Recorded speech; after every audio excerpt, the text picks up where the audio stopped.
కార్తీక మాసం వీడియోస్ చూసాక నాకు చాలా డిఎమ్స్ వచ్చాయి. అసలు ఎలా పూజ ఎలా చేసుకోవాలి, దాని విధి విధానం ఏంటి, ఏ రోజు ఏ దేవుణ్ణి పూజించాలి, ఏ నైవేద్యం పెట్టాలి, ఏ మంత్రం జపించాలి అని చెప్పేసి. సో నాకు తెలిసింది, నేను చిన్నప్పటి నుంచి ఫాలో అయ్యేది, మా అమ్మ నాకు నేర్పించింది, నేను ఈరోజు మీతో షేర్ చేసుకుంటున్నాను. Okay, so let's start with విఘ్నేశ్వరుడు. వెనస్డే మనం ఎలా పూజ చేసుకుంటాము, విఘ్నేశ్వరుడికి ఏ మంత్రం చదువుకుంటాము అండ్ ఏ నైవేద్యం పెడతాము, ఎలా పూజ చేసుకోవాలి అన్నది నేను ఈరోజు చూపించబోతున్నాను ఈ వీడియోలో. సో బేసిక్గా పూజ అనేది పంచోపచారాలు should be fine with everybody. అంటే అది అందరికీ వీలవుతుంది, అందరూ ఈజీగా చేసుకోగలుగుతారు. పంచోపచారాలు అని అంటే గంధం, పుష్పం, దీపం, ధూపం, నైవేద్యం.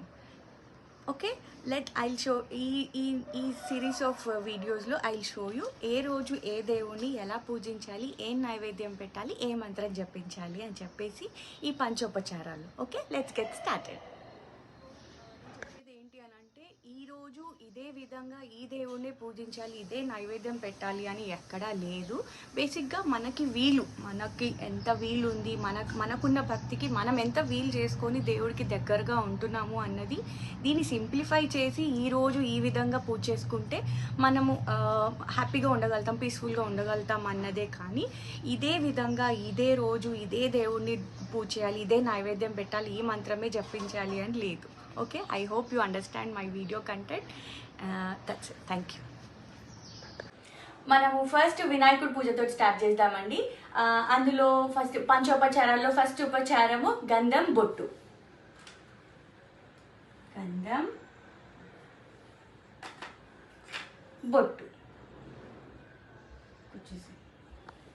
పంచోపచారాల్లో రెండో ఉపచారము పుష్పం.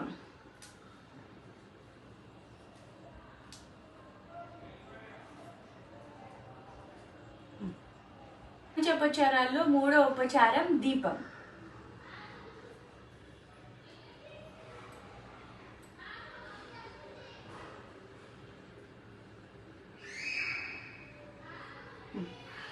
పంచోపచారాల్లో నాలుగో ఉపచారం ధూపం.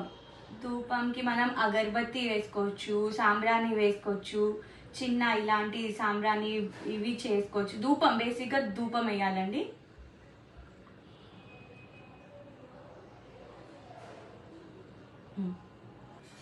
ధూపం.